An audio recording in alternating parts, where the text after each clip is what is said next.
क्या प्रभु अपने भक्तों से नाराज होते हैं? अगर हाँ तो हम कैसे समझें कि प्रभु नाराज हैं? किसका प्रश्न है? हम तुम्हारी माँ होंगी, माँ को तो कभी मिली होगी, तो माँ क्या समझता हर समय दुलारी करती रहती क्या? डांटती भी तो है क्या? उसके डांटने में दुलार नहीं होता क्या? कैसे डांटती है? ये दूध पी, नहीं हमारी इच्छा नहीं, थप्पड़ मारेंगे, दूध पी, और दूध पी लेता ना। अब आप उसमें ये विचार करके बताओ उसमें माँ का क्या नाराज होना और क्या प्रसन्न होना? आपके लिए ही तो है ना। चल बाथरूम चल, स्नान कर, श्रृंगार, हम नहीं हम खेलेंगे, जाके थप्पड़ मारती, चल सीधे चल। ये महाराज की नाराजगी है, वो बच्चा समझ रहा है नाराजगी नहीं। अपार करुणा सिंधु भगवान, हम नरक में गिरने जा रहे हैं, हमको घसीटते हैं। उस समय उनका जो घसीटना होता है हमें लगता है गुस्सा हो रहे हैं। भगवान गुस्सा नहीं हो रहे, भगवान कृपा कर रहे हैं, पर हम वो समझ नहीं पाते हैं। तो जैसे माँ, अच्छा आप हाथ छोड़ा के भाग जाओ, माँ कहेगी जा मर जा जाके, ऐसे कहेगी। हमने सुना है, नहीं मानता ना, मर जाके, तेरे को जो मन में आए सो कर जाके। अब उससे पूछो कि वो माँ बच्चे को मरने का श्राप दे रहे क्या? नहीं नहीं, अगर वो दौड़ लगाया और गिर गया तो दौड़ के जाके उठाएगी, और वो उसका एक प्रेम भरा शब्द है जिसमें कर्कशता दिखाई दे रही पर है नहीं। ऐसे ही भगवान है।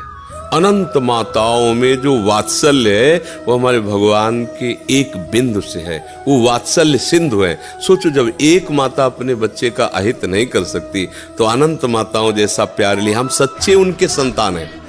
क्योंकि ये शरीर मायाकृत पांच भौतिक है जो माँ के गर्भ से रच कर आया है, लेकिन जो मैं हूं वो केवल भगवान का अंश हूं, माया रचित मैं नहीं हूं। जो अंश है मैं तत्व वो श्री कृष्ण का अंश है, सीधे श्री कृष्ण का अंश है, और है ये भी सब श्री कृष्ण से ही, पर ये माया में रूपांतरित होकर पंचभूतों के द्वारा निर्मित है। ये मेरा स्वरूप नहीं है, जो मेरा स्वरूप है वो श्री कृष्ण का अंश है। तो मेरे सच्चे वात्सल्य समुद्र तो प्रभु है ना, पर हम प्रभु को जान नहीं पा रहे, अपनापन नहीं कर पा रहे, तो हमें लगता है प्रभु हम पे गुस्सा हो रहे हैं ना। अगर तुम्हें ऐसा कहीं लगता है कि प्रभु गुस्सा भी हो रहे हैं, कब लगता है? जब हमारी मानी हुई कामना में बाधा पड़ती है, वो पूर्ण नहीं होती, तो हमें लगता है मेरे भगवान नाराज है क्या?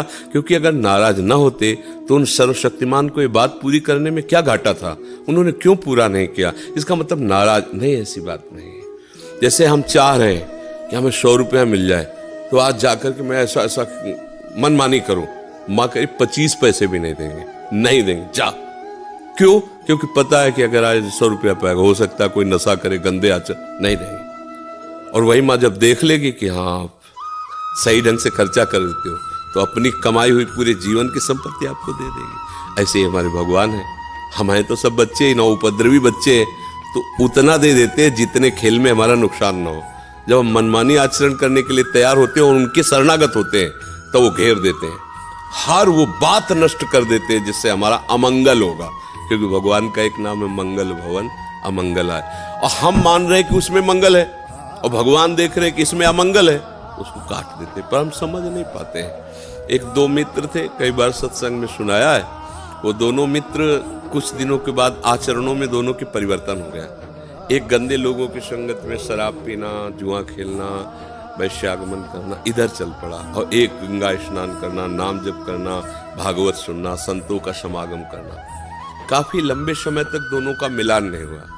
एक दिन वो पास से निकल रहा था जो व्यभिचार मार्ग में चला गया, और वो आ रहे थे गंगा नहा के नाम जप करते हुए। तो खजूर होता है ना, खजूर का बड़ा कांटा होता है, गंगा नहाने वाले के खजूर का कांटा, वो एकदम चीख के वो नजदीक गया, सूट बूट पहने बाबूजी की तरह, क्या मिला तेरे को? गंगा नहा रहा है, नाम जप कर रहा है, धर्म से चल रहा है, देख सैकड़ों फ्रेंड ने हमारे मौज मस्ती से जीवन कट रहा है, देख मेरे को ऐसे।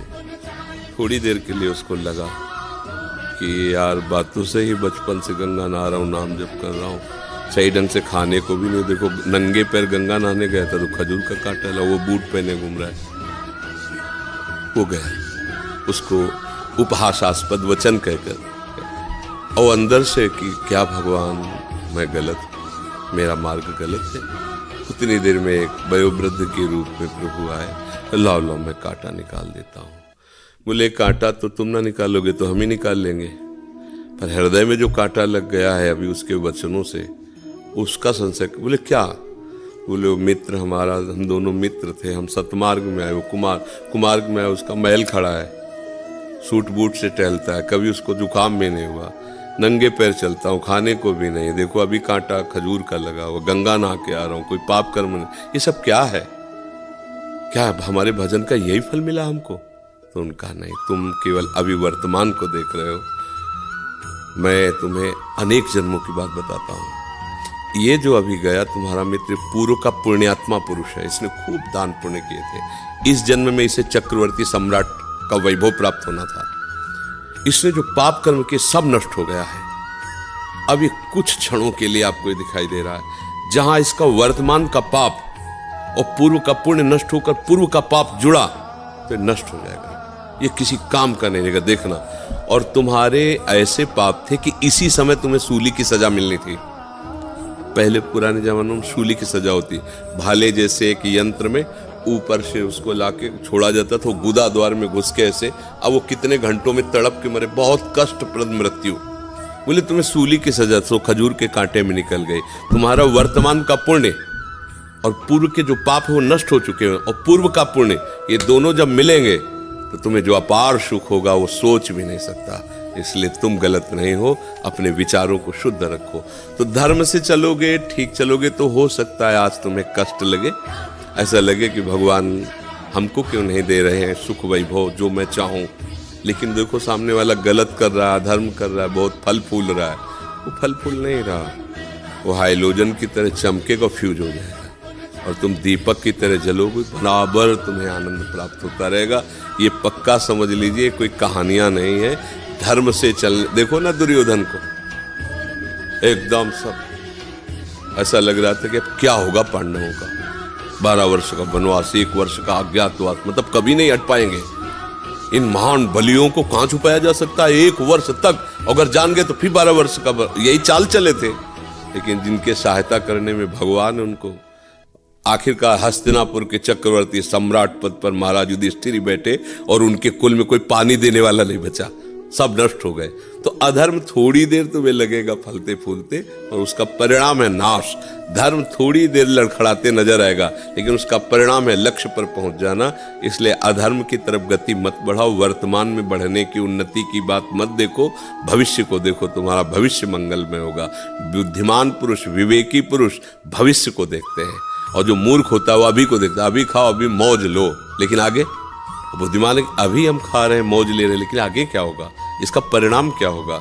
जो विवेकी वो परिणाम देखता है, जो अविवेकी वर्तमान में। तो इसलिए सावधान रहो, भगवान का आश्रय लो, और ये कभी मत सोचो कि भगवान नाराज होते हैं।